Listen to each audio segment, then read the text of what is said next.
ছেলেদের অনূর্ধ্ব-17 সাব চ্যাম্পিয়নশিপে নিজেদের প্রথম ম্যাচে নেপালকে ৪-০ গোলে হারিয়েছিল বাংলাদেশ অনূর্ধ্ব-17 ফুটবল দল। গতরাতে দ্বিতীয় ম্যাচে শ্রীলঙ্কার বিপক্ষে মাঠে নামে বাংলাদেশ অনূর্ধ্ব-17 ফুটবল দল, যেখানে শ্রীলঙ্কাকে ৪-০ গোলের ব্যবধানে হারিয়েছে গোলাম রাব্বানির দল।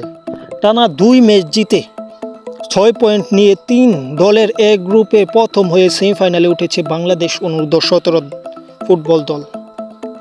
লঙ্কানদের বিপক্ষে হ্যাটট্রিক করেছেন বাংলাদেশের রিফাত কাজী।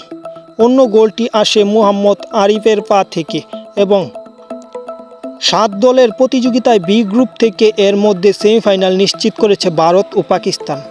শেষ ৪-এ ভারত না পাকিস্তান মুখোমুখি হবে সেটি নির্ধারিত হবে ভারত এবং পাকিস্তানের আজকের ম্যাচ শেষে। তাহলে মূলত আমরা জানতে পারবো প্রতিপক্ষ সেমিফাইনালে কে। শক্তিমাত্রায় ভারত এগিয়ে, তাই অবশ্যই ভারত পাকিস্তানকে হারাতে পারবে এবং পাকিস্তানকে হারাতে পারলে মনে করেন বাংলাদেশের সাথে পাকিস্তানের খেলা পড়বে এবং শক্তিমাত্রায় বাংলাদেশ ভারত পাকিস্তানের থেকে এগিয়ে আছে এবং বাংলাদেশ চ্যাম্পিয়ন হওয়ার মতো একটি দল।